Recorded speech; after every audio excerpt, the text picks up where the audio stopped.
Hello प्यारे लाडलो, स्वागत है आपका आज की शानदार क्लास में। तो अपन ने पिछली क्लास में गायनेकोलॉजी के सारे क्वेश्चन कंप्लीट कर लिए थे दोनों क्लासों में, और वैसे ही अपन एलपीएम के भी दो ही क्लासों के अंदर सारे कंप्लीट क्वेश्चन करेंगे, जिसमें कुछ क्वेश्चन आपको इस क्लास में करवा दिए जाएंगे, कुछ क्वेश्चन आपको नेक्स्ट क्लास में करवा दिए जाएंगे। इसके अंदर मैंने आपको पहले ही बता दिया था जितने भी यूनिवर्सिटी के क्वेश्चन आए हुए हैं सारे इंपॉर्टेंट इंक्लूडेड हैं इसमें, ठीक है। जो भी अलग अलग राज्य की एग्ज़ाम हो, चाहे अपने राजस्थान में होने वाली एलएसए की एग्ज़ाम हो या दिल्ली में जो अपने डीएसएसबी होती है उसके एग्ज़ाम हो, सभी एग्ज़ामों के क्वेश्चन इंपॉर्टेंट जो आए हुए हैं उन टॉपिक्स को सभी को इसके अंदर इंक्लूड किया गया है। तो आपको कम से कम ये क्वेश्चन देखने हैं सारे, एक बार फटाफट करके देख लेना, आप जल्दी करके देख लेना, ठीक है, लेकिन कम से कम देख के पूरे जाने आपको, ठीक है। और जब भी तुम नेक्स्ट टाइम रिवीजन करो इस सब्जेक्ट का, एलपीएम सब्जेक्ट का, तो रिवीजन करते टाइम आपको एक चीज़ और ध्यान रखनी है कि जो ये टॉपिक अपन ने इंक्लूड किए हैं उन टॉपिक्स के बारे में आसपास की और कंप्लीट डिटेल देखनी है आपको, ठीक है। कोशिश करूंगा मैं सारी डिटेल कंप्लीट करवाने की, लेकिन जब भी आप नेक्स्ट टाइम रिवीजन करो तो कम से कम बाकी इसके आसपास की चीज़ें जितनी भी हैं या जो ये टॉपिक है उस टॉपिक को अच्छे से क्लियर करना है आपको, ठीक है। तो चलो बिना समय गवाए करते हैं स्टार्ट, जिगर के चलो। तो पहला ही क्वेश्चन अपना क्या है, वैज्ञानिक नाम। ये कई बार पूछते हैं वैज्ञानिक नाम, तो इसके अंदर आपको पता है कि बोस इंडिकस किसका है, सही मिलान नहीं है बताना अपने को। तो सही मिलान कौन सा नहीं है, बोस इंडिकस। भैंस का बुबिलस बुबिलिस बिल्कुल सही है। बकरी का कैप्रा हिरकस बिल्कुल सही है। भेड़ में ओविस सेरिस बिल्कुल सही है। विदेशी गाय का बोस फ्रंटेलिस नहीं, बोस फ्रंटेलिस होता है मिथुन का, ठीक है। विदेशी गाय का क्या होता है, बोस टॉरस, बिल्कुल सही कह रहे हो लाडलो। तो फिर तो गलत क्या हो गया, फिर तो गलत हो गया ई, ठीक है। अरे तुम साथ साथ करके आंसर बताते रहना, मैं तो बस ऐसे ही बता रहा हूँ तुम्हें, समझ गए बात को। चलो बेटा, मैंने आपको बार बार पहले भी कहा है कि ये प्रसव की क्रिया हो, ठीक है, या वो पूरी एक टेबल ही है जिसके अंदर जितनी भी टर्म दी हुई है, शुरू में वो टेबल बनवाई है अपनी कि एडल्ट मेल को क्या कहते हैं, एडल्ट फीमेल को क्या कहते हैं, एक्ट ऑफ मेटिंग को क्या कहते हैं। ये टेबल आपको देख के जानी है, कतई नहीं छोड़ के जानी, बाद में मत कहना गड़बड़ होगी, समझ गए बात को। तो प्रसव के लिए सही मिलान कौन सा है, तो भेड़ के अंदर लैम्बिंग कहते हैं, बिल्कुल सही है। बकरी के अंदर सर्विंग कहते हैं, सही है क्या। अरे बोलो गुरुजी बकरी में तो किडिंग कहते हैं, तो इसका मतलब ये क्या हो गया, गलत हो गया। सी काविंग, गाय भैंस के अंदर बिल्कुल सही बात है। घोड़ी के अंदर फोलिंग कहते हैं, बिल्कुल सही बात है। और सुअरी के अंदर पिगलेटिंग नहीं रे लाडलो, पिगलेट बच्चे को कहते हैं, बिल्कुल तुम्हारी बात सही है, लेकिन बोलते हैं फैरोइंग, ठीक है। तो सुअरी के अंदर क्या होगी, फैरोइंग। तो इसका मतलब बी और ई गलत हो गया, और बी और ई गलत हो गया, मतलब ऑप्शन नंबर 2 आ गया। इसके अलावा अगर अपन बात कर लें कि और क्या बच गया अपना, अगर अपन बात करें वेल्पिंग, तो बिच के अंदर अपन वेल्पिंग कह देते हैं, ठीक है। और अगर अपन बात करें कि मुर्गी के अंदर, तो लेइंग या ओवी पोजीशन, अंडे देने की प्रक्रिया को कहते हैं, ठीक है। हैचिंग बोलते हैं अंडे से चूजे का बाहर निकलना, उसके लिए हैचिंग टर्म अपन यूज़ कर लेते हैं। अलग अलग पक्षियों के लिए अपने को इंक्यूबेशन पीरियड पता ही है अंडे का कितना कितना होता है, चलो पता है। तो फिर नेक्स्ट अपन बात करते हैं ब्रीड्स की। और ब्रीड्स के लिए मैंने पहले ही आपको कह दिया था बेटा, ब्रीड से 100% क्वेश्चन आने की संभावना रहती है, आता ही है लगभग। तो ब्रीड्स को एक बार टॉपिक को अच्छे से क्लियर करना, फिर भी थोड़ी बहुत मैं कोशिश करवाता हूँ आपको, जो इंपॉर्टेंट चीज़ें हैं वो। पहला है सूरती नस्ल के सींग कैसे होते हैं, बहुत फेमस है इसके सींग, तो शिकल शेप होते हैं, हंसियाकार सींग होते हैं, बिल्कुल सही बात है। मुर्रा के जलेबी नुमा होते हैं, ये भी बिल्कुल बात सही है। अरे जेट ब्लैक कलर, जलेबी नुमा, पूँछ लंबी, 7.5 के 8% इसमें फैट परसेंट होती है, ठीक है। सबसे ज़्यादा दूध देने वाली है, सब पता है आपको लाडलो। नागपुरी, ठीक है, तलवार नुमा सींग होते हैं, बिल्कुल सही बात है। और भैंस की सबसे अधिक दूध उत्पादन वाली नस्ल मुर्रा, ये भी सही बात है। तो इसमें तो सारे ही सही हो गए, इसका मतलब क्या हो गया, डी आंसर सही हो गया इसमें तो। चलो फिर डी हो गया, तो नेक्स्ट कर लेते हैं। अगला है सही कथन नहीं है, इनमें से कौन सा कथन सही नहीं है। विदेशी गाय में कुबड़ अनुपस्थित तथा सींग व गलकंबल अल्प विकसित होते हैं, बिल्कुल सही कह रहे हो कि विदेशी गाय में ना तो हम्प होता है, जो ड्यूलप होता है, हॉर्न होते हैं, वो इतने ज़्यादा विकसित नहीं होते, तो ये तो बात बिल्कुल सही है। नेक्स्ट क्या करें, गाय भैंस में वजन मापने का सबसे अच्छा तरीका सेफर्स विधि है, बिल्कुल बेटा, अपन प्लेटफॉर्म भी अच्छी विधि है और सेफर्स विधि भी अच्छी है। लेकिन अगर आपको पूछ ले कि जैसे अपन अगर डायरेक्ट बात करते हैं कि तुम डायरेक्ट कैसे पता लगा सकते हो, तो प्लेटफॉर्म मेथड यूज़ करते हैं अपन डायरेक्ट पता लगाने के लिए। तो इनडायरेक्टली या सूत्र द्वारा सबसे बेस्ट मेथड कौन सा है, सबसे बेस्ट सूत्र कौन सा है जिसके माध्यम से तुम पता कर सकते हो, तो फिर वो सेफर्स मेथड है, समझ गए बात को। नेक्स्ट अपन बात करें कि गाय भैंसों को गिराने के लिए सबसे उपयुक्त विधि कौन सी है, रीफ विधि है, पता है ना आपको, 2 विधि होती हैं, रीफ विधि, अल्टरनेटिव विधि या बल्ले विधि कह देते हैं जिसको। और बछड़े में बधियाकरण की उम्र कितनी होती है, 90 दिन। तो लाडलो ये गलत हो गया। बछड़े में बधियाकरण की उम्र 8 से 10 सप्ताह होती है। ठीक है बेटा, बधियाकरण और विनिंग एज दोनों ध्यान रखनी है आपको। जैसे मैं कहूँ कि विनिंग एज या बधियाकरण की मान लो पहले कि बधियाकरण के अंदर सूअर के अंदर कितना है, 1 सप्ताह, बिल्कुल सही कह रहे हो। ठीक है, और भेड़ बकरी के अंदर 2 से 4 सप्ताह हो जाती है। ठीक है, कई बार ऐसा जाता है कि लैम्ब के अंदर 2 सप्ताह और किड के अंदर 2 से 4 सप्ताह, कई बार ये भी देखने को मिल जाता है। 8 से 10 सप्ताह अपने को पता ही है। अगर विनिंग एज की बात करें तो 8 सप्ताह तो किसके अंदर हो जाती है, पिग के अंदर। ठीक है, 90 दिन किसके अंदर हो जाती है, काफ के अंदर। और 14 सप्ताह हो जाती है लैम्ब के अंदर और 16 सप्ताह हो जाती है किड के अंदर। ये आपको पता ही है एज का। चलो फिर पता है तो अच्छी बात है। मेरा ऐसा मानना है जिगर के छल्लों कि तुम्हें पता है? और मेरा मानना, मुझे पूरी भरोसा है कि सही है। तैयारी तुम्हारी जोरों शोरों पे चल ही रही है ना, चल तो रही है ना, कहीं ऐसा तो नहीं है नहीं चल रही? अरे बोला गुरुजी सी चल रही है, पेपर ने बिल्कुल बसोले की तरह छोड़ देंगे, चिंता ही मत करो आप तो, बस आशीर्वाद रखो। हैं कई लाडले मिलते हैं ऐसे बोलते हैं। बोले गुरुजी बस तो चिंता ही मत करो, थे तो देखो बस। चलो कोई नहीं। दुग्ध दोहने की सबसे अजीब विधि कौन सी है बेटा? ये कई बार क्वेश्चन आता है, बहुत ईजी भी है और कई बार आता है, इसलिए पढ़ने रखा है ये। ठीक है, तो सबसे अच्छी विधि तो क्या हो गया, फुल हैंड मेथड पता ही है अपने को। दुग्ध दोहने की सबसे खराब विधि नकलिंग मेथड है, जिसको अपन अंगूठा विधि कहते हैं। ये भी बिल्कुल सही बात होगी। छोटे थनों वाले जानवर या मैं कह दूं भेड़ गाय में दुग्ध दोहन की सबसे उपयुक्त विधि फिस्टिंग नहीं बेटा, फुल हैंड मेथड को या पूर्ण हस्त विधि को ही फिस्टिंग कहते हैं।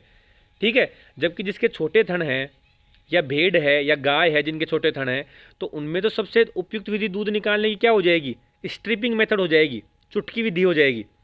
तो इसका मतलब गलत मिलान तो क्या हो गया, गलत मिलान तो सी हो गया। और मशीन मिल्किंग से बचे हुए दूध को निकालने के लिए, अब मशीन मिल्किंग से दूध बच गया तो लास्ट में अपन दूध क्या करते हैं, चुटकी से तो निकालते हैं, स्ट्रिपिंग मेथड से तो निकालते हैं, देखा होगा ना आपने, चाहे मशीन से बच गया हो चाहे वैसे बच गया हो, जो लास्ट में अंतिम दूध बचता है उसको निकालने के लिए स्ट्रिपिंग मेथड या चुटकी विधि काम में लेते हैं। चलो काम में लेते हैं तो फिर नेक्स्ट है सही मिलान है। चलो क्या है सही मिलान? बधियाकरण की सबसे अच्छी और सबसे ज़्यादा काम में ली जाने वाली विधि बर्डीजो कास्टेटर, बिल्कुल पता है, जिसको रक्त विहीन विधि भी कह देते हैं। ठीक है, और रक्त विहीन विधि के अंदर 3 है, रबर रिंग है, बर्डीजो कास्टेटर है विधि, और एक अपन विधि को क्या कह देते हैं, हार्मोनल विधि। ठीक है, तो सबसे बेस्ट मेथड है बर्डीजो कास्टेटर, पता ही आपको। और बधियाकरण की एज की बात अपन ने कर ही ली, और बधियाकृत नर की भी बात कर लेते हैं तो पता है आपको कि जेल्ड बोल देते हैं घोड़े के अंदर। ठीक है, कैपोन बोल देते हैं मुर्गे के अंदर। ठीक है, बुलॉक और स्टीर बोल देते हैं सांड वाले के लिए। वेडर या वेदर बोल देते हैं अपन किसके लिए बोल देते हैं, भेड़ के लिए। कास्टेटेड मेल बोल देते हैं अपन बकरी के लिए। पता है सारी बातें हमको। बधियाकरण की रक्त विहीन विधि बंद विधि, बिल्कुल सही है। अब बंद विधि में तीनों विधि बताइए ना आपको, वो तीनों बंद विधि तो है, क्लोज्ड मेथड तो तीनों में ऑपरेशन थोड़ी ना करते हैं। ऑपरेशन करते हैं तो ओपन विधि हो जाती है, और अपन ऑपरेशन करते हैं मुख्यतः अपन कहते हैं कि पिग के अंदर अपन ऑपरेशन करते हैं। ठीक है, डॉग के अंदर अपन ऑपरेशन करते हैं, हॉर्स के अंदर अपन ऑपरेशन करते हैं। और बछड़े की बधियाकरण की उम्र 8 से 10 सप्ताह भी बताई थी आपको, ये भी बिल्कुल बात सही है। और पिगलेट की विनिंग एज 8 सप्ताह, तो ये भी बिल्कुल सही बात है। तो इसमें तो क्या हो गया, ABCD चारों के चारों सही हो गए। आपने भी यही सोचा था क्या? हाँ यही सोचा था, तो फिर सही है तुम्हारी बात। अगला, जानवरों की सबसे बड़ी नस्लों के लिए सही मिलान है। बकरी की सबसे बड़ी नस्ल कौन सी है? जमुनापरी, बिल्कुल बेटा, बकरी की सबसे बड़ी नस्ल, भारत में सबसे ज़्यादा दूध देने वाली नस्ल। ठीक है, जमुनापरी है, सबसे सुंदर नस्ल, मेजेस्टिक गोट बोल देते हैं जिसको। क्योंकि जमुनापरी बेटा, ये जो जमुनापरी हो गई, मुर्रा हो गई, ये सारी मगर ना नस्लें ढंग से पढ़ के जानी है आपको। नस्ल में क्वेश्चन आएगा ही आएगा। मैं कोशिश करूंगा कि लास्ट में या बीच में कभी भी अपन एक नस्ल का थोड़ा सा अलग तरीके के क्वेश्चन दें, जिसके अंदर ABC सही है, AD सही है, इस तरीके के क्वेश्चन देंगे आपको। कोई बात नहीं है, करवाएंगे, चिंता मत करो आप। ठीक है, भेड़ के अंदर नेल्लोर सबसे बड़ी नस्ल है, बिल्कुल सही बात है। गाय के अंदर पुंगनुर नहीं बेटा, पुंगनुर तो सबसे छोटी नस्ल है गाय की, इसलिए A और B दोनों सही हैं। यौवनावस्था के लिए सही मिलान नहीं है, तो बेटा यौवनावस्था सभी जानवरों की देख के जानी है आपको, प्यूबर्टी एज। ठीक है, घोड़ी के अंदर 18 से 24 माह, बिल्कुल सही बात है। देसी गाय के अंदर 18 से 24 माह, बिल्कुल सही बात है। लेकिन 2 से 2.5 साल मान रखा है यूनिवर्सिटी के अंदर, तो अपने को अगर 18 से 24 माह नहीं मिलता, 2 से 2.5 वर्ष उम्र मिलती है, तो 2 से 2.5 वर्ष ही करना है, क्योंकि यूनिवर्सिटी में इसका आंसर 2 से 2.5 वर्ष मान रखा है बेटा। ठीक है, भैंस के अंदर 2 से 3 वर्ष, और भेड़ बकरी के अंदर 3 से 4 वर्ष। तो भेड़ बकरी में 3 से 4 वर्ष होती है क्या? 7 से 10 माह होती है भेड़ बकरी में तो, ठीक है। 3 से 4 वर्ष किस में होती है, या 4 वर्ष किस में होती है? ऊँट के अंदर। ऊँट की एज होती है 40 वर्ष, और जो प्यूबर्टी एज होती है वो 3 से 4 वर्ष होती है। पता ही है आपको? चलो फिर पता है तो नेक्स्ट कर लेते हैं। सींग रोधन के लिए सबसे उपयुक्त उम्र, तो ये तो अपन ने पहले बता दी, ठीक है, कि सींग रोधन के लिए क्या है, 10 दिन है। और बेटा सींग रोधन के लिए पता ही है आपको केमिकल में KOH और NaOH कहाँ में लेते हैं, उसमें ज़्यादा यूज कौन सा करते हैं? KOH यूज करते हैं, ठीक है। अगर अपन बात करें इलेक्ट्रिक डीहॉर्नर की, तो उसके अंदर अपन क्या करते हैं, 1000 डिग्री फ़ारेनहाइट पर 10 सेकंड के लिए, तापमान और समय दोनों का कॉम्बिनेशन आपको ध्यान रखना है। डीबिकिंग अपन 0 डे पे या फर्स्ट डे पे ही कर देते हैं, ठीक है, जिसमें ऊपर वाली को 3/4 काटते हैं, नीचे वाली को 1/4 काटते हैं, या 1/8 से 1/4 कह दो। डबिंग की सही एज 3 दिन की एज में डबिंग, मतलब अपन क्या कहते हैं, उसकी कोम्ब और वेटल को काटना, ठीक है। और गाय में सर्विस काल 60 दिन का होता है, तो ये बात भी बिल्कुल सही है। तो इसके अंदर तो चारों के चारों सही हो गए, मतलब ABCD ही चारों के चारों इसके अंदर क्या हो गए, सही हो गए। चलो नेक्स्ट बात करते हैं अपन। एक सेकंड, क्या हो गया ये, समागम के लिए मैं कह रहा हूँ, ये टेबल तो पूरी ध्यान रखनी है आपको, मैं बार बार कह रहा हूँ बेटा, ठीक है। गाय भैंस बकरी में समागम को सर्विंग बोलते हैं, ठीक है। भेड़ में टपिंग बोलते हैं, घोड़ी में कवरिंग बोलते हैं, सुअरी में कपलिंग बोलते हैं। तो इसका मतलब सारी की सारी ही सही है यार, मैं कह रहा हूँ सभी का ध्यान रखना आपको लाडलो, ठीक है। ऊँटनी के अंदर क्या बोलते हैं, लखाना, बिल्कुल सही कह रहे हो, ठीक है। ऊँटनी में एक्ट ऑफ मेटिंग को तो बोलते हैं लखाना, और एक्ट ऑफ पार्चुरेशन को अपन क्या कहते हैं, काविंग, क्योंकि उसके बच्चे को अपन बोलते हैं काफ, पता है ना। हाँ, अभी ऐसा तो नहीं है कोई कि जिसको अभी भी ये टेबल याद नहीं है। बेटा याद नहीं है तो इस टेबल को तो ढंग से कर लेना, मैं तुम्हें बता देता हूँ पहले ही। हाँ ये लो, फिर अगला क्वेश्चन आ गया कि गलत मिलान कौन सा है ऊँटनी में प्रसव की क्रिया, और ये बहुत लोग गलत करके आते हैं, इसलिए मैंने दिया है ये कि ऊँटनी में प्रसव की क्रिया को काविंग बोलते हैं, ऊँटनी में समागम की क्रिया को बोलते हैं लखाना। तो ये तो पहला क्वेश्चन ही क्या हो गया, पहला ऑप्शन ही क्या हो गया, गलत हो गया ये तो। सुअरी में प्रसव की क्रिया को तो फैरोइंग बोलते हैं, बकरी में प्रसव की क्रिया को किडिंग बोल देंगे, ठीक है। भेड़ में क्या बोलते हैं, हाँ लैम्बिंग बोलते हैं, ठीक है। और मुर्गी में अंडे देने की प्रक्रिया को ओविपोजिशन या लेइंग बोल देते हैं। तो बाकी सारी की सारी बातें सही हैं, ठीक है। अगला हैंड मिल्किंग और मशीन मिल्किंग में क्रमशः कितना टाइम लेता है, तो हैंड मिल्किंग अपन 7 से 8 मिनट में कर लेते हैं, और मशीन मिल्किंग अपन लगभग 3 से 4 मिनट के अंदर कंप्लीट कर लेते हैं। तो 7 से 8 मिनट के अंदर हैंड मिल्किंग हो गई, और 3 से 4 मिनट में क्या हो गई, मशीन मिल्किंग हो गई। और 7 से 8 मिनट में क्यों कर लेनी चाहिए, आपको पता है कि ऑक्सीटोसिन की जो हाफ लाइफ होती है वो कम होती है। ऑक्सीटोसिन ही तो मिल्क लेट डाउन के लिए जिम्मेदार हार्मोन है। तो अगर ऑक्सीटोसिन पहले ही खत्म हो गया तो फिर क्या हो जाएगी, वो पावर्स खत्म हो जाएगी ना, फिर दूध नीचे नहीं उतरेगा। गर्भकाल, तो गर्भकाल आपको मैंने पहले ही बता दिया था, गर्भकाल गायनी के एस्पेक्ट से भी इंपॉर्टेंट है और LPM के एस्पेक्ट से। देखो गर्भकाल हो गया, ठीक है, और अपन कह देते हैं कि मधचक्र हो गया, ये LPM की तरह भी इंपॉर्टेंट है और गायनी की तरह भी। यौन अवस्था LPM से भी इंपॉर्टेंट है और गायनी से भी इंपॉर्टेंट है। गर्भकाल हेतु सही एज क्या है, ये सही मिलान नहीं पूछा इसने। तो गाय में 310 दिन नहीं, 280 दिन, भैंस में 310 दिन, ठीक है। तो पहला ही मिलान क्या हो गया, गलत हो गया। अगला क्या है, भेड़ में 145 दिन, बिल्कुल सही है। सूअर में 114 दिन, बिल्कुल सही है। बकरी में 155 दिन, बिल्कुल सही है, ठीक है। अगर अपन बात करें बिच के अंदर और कैट के अंदर 60 दिन, तो वो भी सही है। घोड़ी के अंदर 340 दिन, वो भी सही है। और कैमल में 390 दिन, वो भी सही है, ठीक है। हाँ ये पता था ना सब?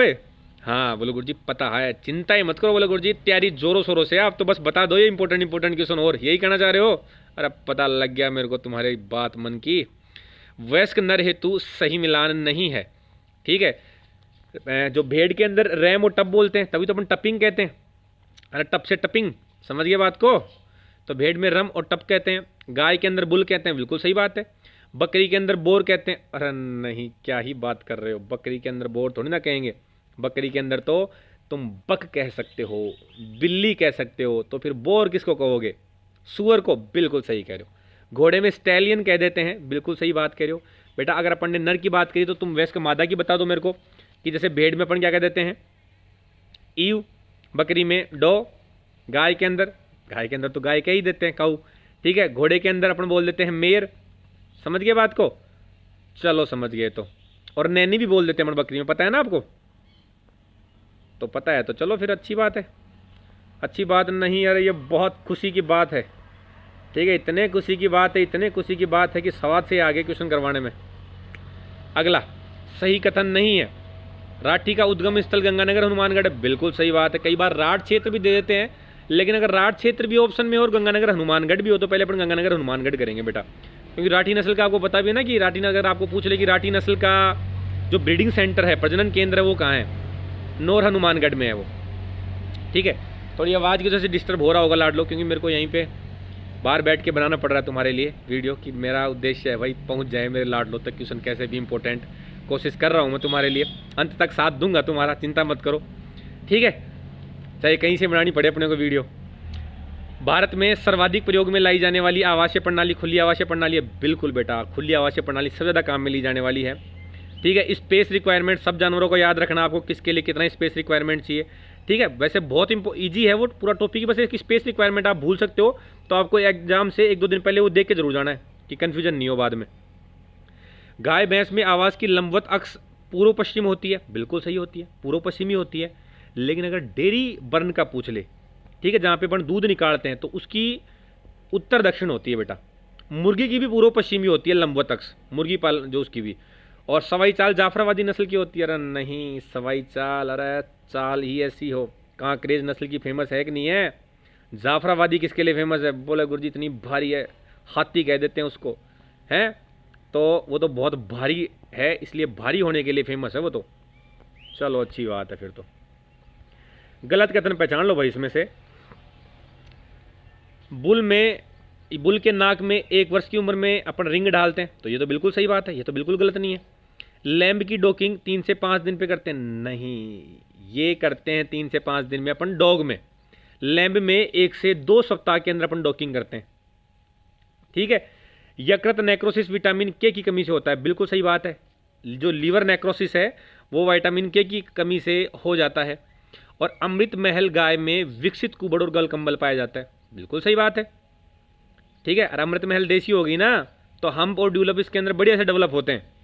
ठीक है, तो इसका मतलब गलत क्या हो गया? देखो कंफ्यूज इसमें भी हो सकते थे तुम अमृत महल वाले में, चौथे ऑप्शन में भी, लेकिन चौथे ऑप्शन में कंफ्यूजन नहीं होना था, ये देसी गाय है। इससे ज़्यादा मामला सीधा सीधा यही गलत मिल रहा है, क्योंकि यहाँ 1 से 2 सप्ताह आएगा लैम्ब के अंदर। आज तो अपन क्वेश्चन करवा रहे हैं ना, तो सारी गाड़ियाँ आज ही चली जाएंगी, अभी चली जाएंगी सारी। जैसे क्वेश्चन करवाना बंद करेंगे सारी जाना बंद हो जाएंगी, हैं? पर अपन रोकने वाले हैं क्या? नहीं रहे, अपने को कोई नहीं रोकता, ना तो रोक सकता सिलेक्शन से और ना ही रोक सकता कोई रैंक लाने से। मानते हो ना? मान के रखो मेरी बात को तुम। चलो, ग्रेजिंग, गाय भैंस भेड़, बिल्कुल सही बात है। ब्राउजिंग, घोड़ा बकरी ऊँट, अरे नहीं लाडलो, ये मामला गड़बड़ हो गया भाई। ठीक है, घोड़े के अंदर तो क्या होती है, घोड़ा ब्राउजिंग नहीं करता, घोड़ा ग्रेजिंग ही करता है। गाय भैंस भेड़ घोड़ा खरगोश। और ग्रेजिंग का मतलब होता है नीचे घास वगैरह खाना, चारागाह पे घास वगैरह खाना। ब्राउजिंग का मतलब होता है कि पेड़ पौधों की पत्तियां वगैरह खाना, जैसे बकरी हो गया, ऊँट हो गया, जिराफ हो गया।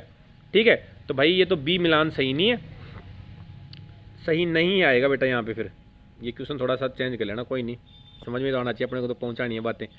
प्रथम सप्ताह में ब्रूडिंग तापमान 95 डिग्री फ़ारेनहाइट, उसके बाद अपन 5-5 डिग्री फ़ारेनहाइट कम करते जाते हैं, ये बात आपको पता ही है। ठीक है, ब्रूडिंग यूनिट के अंदर अपन को पता ही है कि 250 चूजे होते हैं।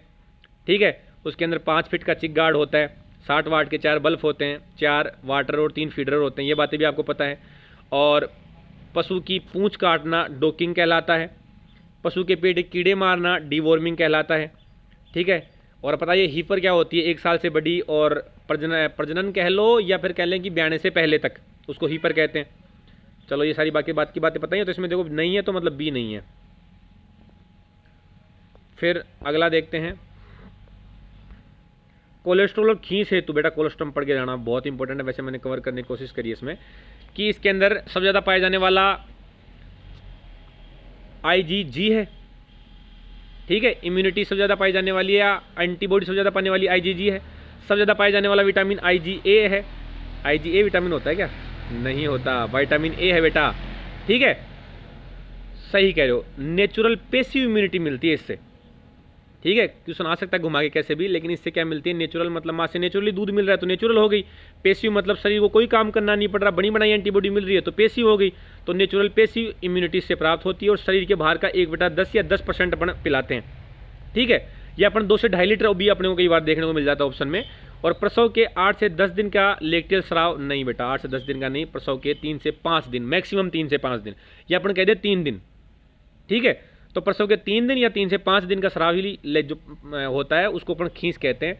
और एक क्वेश्चन अपने को ये पूछ सकते हैं कि जो प्रथम मल होता है उसको बाहर निकालने में कोलोस्ट्रम मदद करता है, जिसको क्या कहते हैं, हाँ म्यूकोनियम कहते हैं, बिल्कुल सही कह रहे हो, उसको म्यूकोनियम कहते हैं। इसके अंदर ट्रिप्सिन इनिबिटर भी होता है कोलोस्ट्रम के अंदर, जो ट्रिप्सिन को इनएक्टिवेट कर देता है, ठीक है। और ये जो एंटीबॉडी है, एंटीबॉडी क्या है, प्रोटीन की तो बनी हुई होती है, ग्लोबिन प्रोटीन की, तो इसको नष्ट होने से बचाता है। समझ गए बात को। तो ये अपनी किसकी बात होगी, कोलोस्ट्रम की बात होगी, खीस की बात होगी। और 15 मिनट से 1 घंटे के अंदर अंदर अपने उसको पिला देना चाहिए बच्चे को जन्म के पश्चात। नेक्स्ट है, एक सेकंड लाड लो, हाँ ये देखो बेटा, इंस्टीट्यूट आपको सारे पढ़ के जाने हैं कि कौन से इंस्टीट्यूट की फुल फॉर्म क्या है। पहली बात, फुल फॉर्म क्या है और कहाँ वो स्थित है, फुल फॉर्म भी देख के जानी है, ठीक है। कहीं पता लगा फुल फॉर्म ही भूल गए, तो सारे इंस्टीट्यूट की फुल फॉर्म देख के जानी है और वो कहाँ स्थित है, ये दोनों चीज़ें देख के जानी है, इसमें कोई भूलने वाली बात नहीं रखनी। अंडों की हैचिंग के लिए 10 से 13 डिग्री सेंटीग्रेड तापमान पर 1 से 2 सप्ताह तक अपन रख सकते हैं, बिल्कुल सही बात है। अंडों को अपने 10 से 13 डिग्री पर संरक्षित रख सकते हैं 1 से 2 सप्ताह तक, ये बिल्कुल सही बात है। CIRB central institute for research on buffalo, ठीक है, हिसार के अंदर, बिल्कुल सही बात है। CIRG central institute for research on goat, ये मखदूम यूपी के अंदर है। और NDRI करनाल के अंदर स्थित है। तो सारे के सारे कथन ही सही हो गए। इसका मतलब 19 का तो क्या आ गया लाड लो, ए आ गया, ठीक है। NDRI पता ना, नेशनल डेयरी रिसर्च इंस्टीट्यूट, हाँ पता होगा ही। करनाल में एक और चीज़ है, हाँ सही कह रहे हो, NBAGR national bureau of animal genetic resources, जिसके अंदर ब्रीड रजिस्टर्ड होती हैं। देखो ऐसे क्वेश्चन आ जाएगा कि निम्न में से सही मिलान नहीं है, तो NRCC national research centre on camel Bikaner, बिल्कुल सही बात है। NRC national research centre on equine Bareilly, नहीं रहे, अरे इक्वाइन को बरेली कहाँ ले जाओगे तुम, ठीक है। बरेली के अंदर तो क्या है, एवियन रिसर्च इंस्टीट्यूट है, ठीक है। कारी central avian research institute Izzatnagar के अंदर है। IVRI है इज्जतनगर बरेली के अंदर, ठीक है। NRCE तो मेन तो है हिसार के अंदर और उसकी एक ब्रांच है अपने जोहड़बीड़ बीकानेर के अंदर। CSWR का पता ही है आपको, central sheep and wool research institute Avikanagar. CARI central avian research institute Izzatnagar. ये तो मैंने आपको एक एग्जाम्पल के लिए क्वेश्चन ले लिया। मेरा मकसद ये है कि आपको ये जितने भी इंस्टीट्यूट हैं उनकी फुल फॉर्म भी देखनी है और वो कहाँ स्थित है वो भी देखना है, ठीक है। अब सारे तो मैं करवा नहीं सकता ना यहाँ पे, अरे मेरा बस चलता तो मैं करवा देता, लेकिन लाडो सारे क्लास में करवाए हुए हैं तुम्हें, इसीलिए अपन टाइम खराब नहीं करेंगे, तुम इनको पढ़ लेना बस। अगला गलत कथन क्या है, विटामिन बी कॉम्प्लेक्स और विटामिन के की रुमंती जानवरों में कमी नहीं होती है। ये ध्यान रखना आपको कि विटामिन बी कॉम्प्लेक्स का और विटामिन के का जानवर के अंदर ही या रुमंती जानवरों के अंदर ही इसका निर्माण हो जाता है, सिंथेसिस हो जाता है, इसलिए इसको बाहर से आवश्यकता इनकी नहीं होती। साहिवाल और बधावरी नस्ल के दूध में क्रमशः 4.9 व 13 से 14% फैट होती है, बिल्कुल सही बात है। साहिवाल में पूछा तो 4.9 के आसपास, बिल्कुल सही है। और बधावरी में पूछा तो 13 से 14%, मुर्रा में पूछ ले तो 7.5% फैट होता है, ठीक है। तो ये बिल्कुल बात सही है बेटा। मैं कह रहा हूँ ना, फैट ऐसे ही ध्यान रखना होगा। गाय में सबसे ज़्यादा फैट किस में, जैसे देसी नस्ल में सबसे ज़्यादा फैट किस में, विदेशी नस्ल में सबसे ज़्यादा फैट किस में, और भी किसी जानवर में है तो ठीक है। भैंस में सबसे ज़्यादा फैट किस में, सबसे भारी नस्ल गाय की, सबसे भारी नस्ल भैंस की, सबसे भारी नस्ल भेड़ की, सबसे भारी नस्ल बकरी की, सबसे छोटी नस्ल गाय की, सबसे छोटी नस्ल मतलब छोटी नस्ल, बड़ी नस्ल, सबसे लंबा दुग्ध काल, ठीक है, सबसे ज़्यादा फैट, सबसे कम फैट, सबसे ज़्यादा दूध उत्पादन, ये सब चीज़ें हर जानवर की ध्यान रखनी है आपको। नेक्स्ट क्या है, भारत में सर्वाधिक दूध उत्पादन देने वाली नस्ल जमुनापरी है, बिल्कुल सही बात है। ये तो बताया था आपको, किसकी, बकरी की, ठीक है। और पशुओं में सबसे अधिक संतति पैदा करने वाला पशु कुत्ता है, नहीं रहे। अरे सुअरी को छोड़ देगा तुम, बच्चों की लाइन लगा देती है, बच्चों की बाढ़ सिला देती है, तुम देखोगे तो चारों तरफ सुअर घूम रहे हैं, समझ गए बात को। तो मामला बैठता नहीं। इससे बढ़िया तो कौन है, इसके बढ़िया है पिग। अगला, दुग्ध में वसा हेतु सही मिलान नहीं है, तो गाय में 3.5% पता है अपने को, भैंस में 6% होता है पता है अपने को, बकरी में 4.5% होता है ये भी पता है अपने को, या 4.25 मिल जाता है कई बार देखने को, और बकरी के अंदर, समझ गए, और भेड़ के अंदर 7.9% होता है। तो इसका मतलब गलत कौन सा हो गया, डी। बेटा आपको जो टेबल दी हुई है उसके अंदर एक तो दे रखा अपन ने सरस ब्रांड वाले, सरस ब्रांड मतलब गोल्ड के अंदर, स्टैंडर्ड के अंदर, डबल टोन्ड, टोन्ड, ठीक है, सपरेटा, स्किम मिल्क, तो उनका फैट और एसएनएफ ध्यान रखना है, ठीक है। सभी जानवरों का आपको जो शुरू में टेबल लिखवाई है वो मिल्क वाली, वो पढ़ के जानी है अच्छे से कि कितना एसएनएफ होता है, कितना फैट होता है, एक मोटा मोटा सरफ आइडिया कि भाई 4.5% के आसपास, 3.5% के आसपास, 6% के आसपास, मतलब एक मोटा मोटा सरफ आइडिया होना चाहिए आपको। इसके अलावा, ठीक है, इस पर टिक कर लेना, और आप जब एग्जाम हो उसके 1-2 दिन पहले जरूर पढ़ के जाना इस मिल्क वाले टॉपिक को, क्योंकि इसमें डाटा ज़्यादा है। मैं कह रहा हूँ जहाँ भी डाटा है, ये मैं बार बार कह रहा हूँ कि जब अब तुम रिवीजन लास्ट टाइम में कर रहे हो तो ऐसी चीज़ें जो तुम्हें लग रही है कि मैं भूल सकता हूँ या सकती हूँ, तो उनको रेड पेन से टिक कर लो। तुम्हें लग रहा है कोई टेबल है, तुम उसको रेड पेन से टिक कर लो। तो लास्ट में जब 1-2 दिन पहले एग्जाम के जो रहेंगे, 2 दिन 3 दिन पहले, उसमें आपको वो सारी चीज़ें पढ़ के जानी है जो तुम्हें लग रही थी कि तुम भूल रहे थे या भूलने की संभावना है, या कोई टेबल है, या कोई डाटा है, या तुम कह लो फार्मा है कि जिसके अंदर भूल, तुम कह लो गुरुजी बार बार एग्जाम्पल भूल जाते हैं, कोई दिक्कत नहीं है, 1-2 दिन पहले पढ़ के जाना ताकि ताज़ा ताज़ा रहेगा और वहाँ ताज़ा ताज़ा लपेट देना, ठीक है। और ताज़ा ताज़ा आएंगे नंबर, फिर मानते हो कि नहीं मानते, हाँ ऐसा ही करना है फिर बेटा। अगला, पशुओं का जीवन काल हेतु सही कथन क्या है, ठीक है। तो गाय के अंदर उम्र कितनी होती है, 20 साल होती है। फिर अपन कह दें बकरी के अंदर 10 साल, नहीं बेटा, बकरी के अंदर लगभग 15 साल के आसपास एज होती है, तो बी तो गलत हो गया, ठीक है। फिर ऊंट के अंदर 40 वर्ष बिल्कुल सही है, भेड़ में 12 वर्ष सही है, भैंस में 15 वर्ष नहीं बेटा, ये भी सही नहीं है, ठीक है। तो भैंस के अंदर भी क्या आ जाएगा, 20 से 25 साल कहते हैं बेटा अपन मोटा मोटा साख, और घोड़े के अंदर 20 वर्ष, तो इसके अंदर तो बी गलत हो गया और ई गलत हो गया। तो ACDF मतलब थर्ड आंसर आ गया इसमें। चलो नेक्स्ट करते हैं इसमें।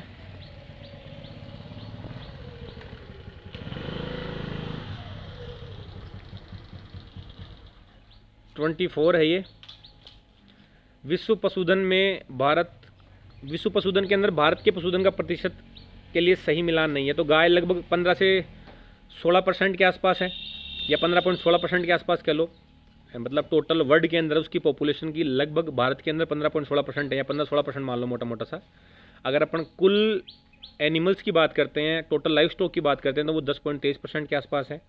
अगर अपन भैंस की बात करते हैं तो 53.83%। अरे भैंस तो है ही अपने पास, और है किसके पास, ठीक है। बकरी 5.83 नहीं बेटा, बकरी ज़्यादा है, तो इसमें तो ये मिलान डी गलत हो गया। ये देख के जरूर जाना, क्योंकि क्वेश्चन पहले पूछा हुआ है लाड लो, इसलिए मैं आपको बता रहा हूँ, ठीक है। नेक्स्ट है सही मिलान नहीं है। तो ब्रॉयलर अपने जीवन काल में 2 से 2.5 kg, बिल्कुल सही बात है। और लेयर अपने जीवन काल में 40 kg दाना खाता है, बिल्कुल सही बात है, क्योंकि लाड लो लेयर को जीना ज़्यादा है, ठीक है। अपन अंडे देने की शुरुआत कब होती है, 20 सप्ताह, अंडे देना खत्म 72 सप्ताह, बिल्कुल सही कह रहे हो ये भी तो। और लगभग मुर्गी के आहार में अपन 60% मक्का रखते हैं, इसमें 20%, मतलब ये तो गलत हो गया, ठीक है। 60% मक्का रखते हैं क्योंकि जैंथोफिल होता है ना वरना उसके अंदर, और योग का जो पीला भाग होता है वो भी जैंथोफिल के कारण ही होता है। ब्रूडिंग में 250 चूजे होते हैं, ये बिल्कुल सही बात है।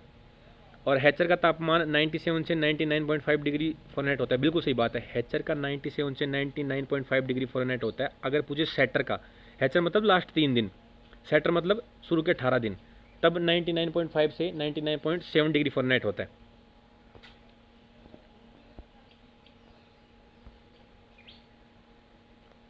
ये तो हो गया।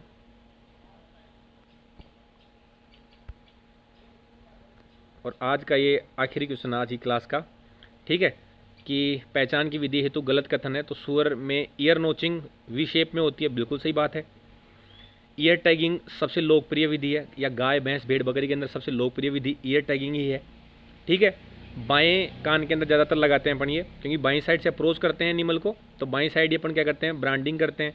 ब्रांडिंग कहाँ करते हैं, जांग वाले पार्ट पे। टैटूइंग कहाँ करते हैं, कान के अंदर वाले भाग पे, ठीक है। हॉट ब्रांडिंग, कोल्ड ब्रांडिंग, ये सारी चीज़ें बताई हुई हैं आपको, ठीक है। तो टैटूइंग थाई पर करते हैं, नहीं बेटा, टैटूइंग तो कान के इनर साइड में करते हैं, जो काफ के अंदर बहुत फेमस है। काले जानवरों में नहीं करते क्योंकि काली ही शाही और काला ही टैटो। और कोल्ड ब्रांडिंग के लिए अपन LN2 आइसोप्रोपाइल एल्कोहल और ड्राई आइस यूज़ कर सकते हैं, बिल्कुल सही बात है। होट के अंदर अपन क्या करते हैं, गर्म कर लेते हैं छड़ को, या रक्त तप्त लाल कर लेते हैं, जिसके अंदर मुख्यतः अपन कॉपर की छड़ यूज़ करते हैं। लोहे की आ जाए तो गलत नहीं करना, लेकिन बेस्ट छड़ कौन सी है तो अपन कॉपर कर देंगे। तो इसी के साथ अपने LPM के आपको 26 क्वेश्चन करवा दिए हैं। नेक्स्ट क्लास के अंदर जो भी इंपॉर्टेंट क्वेश्चन और बचेंगे वो आपको और कवर कर लिए जाएंगे, तो कोई टेंशन लेने वाली बात नहीं है। आप तो साथ जुटे रहो, बढ़िया मेहनत करते रहो, ज़्यादा सोचना है नहीं। कोई भी मन में बहम हो, कोई भी मन में दिक्कत हो तो तुम बिल्कुल लाड लो, कभी भी मिल सकते हो, बात कर सकते हो, कोई दिक्कत नहीं है। लेकिन धुआंधार तरीके से पढ़ना है, भी बच गए दिन में, ठीक है। कोई लोड नहीं लेनी, जितना बढ़िया तरीके से पढ़ सकते हो, जितना बढ़िया तरीके से रिवीजन कर सकते हो, एक बार तो अच्छे से रिवीजन करना लाड लो आपको, धीरे धीरे। जो टॉपिक तुम्हें नहीं आ रहा है, जो टॉपिक तुम बार बार भूल रहे हो, उसको तुम टिक कर लो, ताकि एग्जाम से 1-2 दिन पहले उसको जरूर पढ़ के जाना है, ठीक है। तो मिलते हैं अगली क्लास में, और उससे पहले आप क्या करना है, हाँ समझ गए बात को, समझ गए क्या करना है, बढ़िया से पढ़ते रहो, बस इतना काम कर लो तुम तो मेरे लिए, ठीक है। धन्यवाद।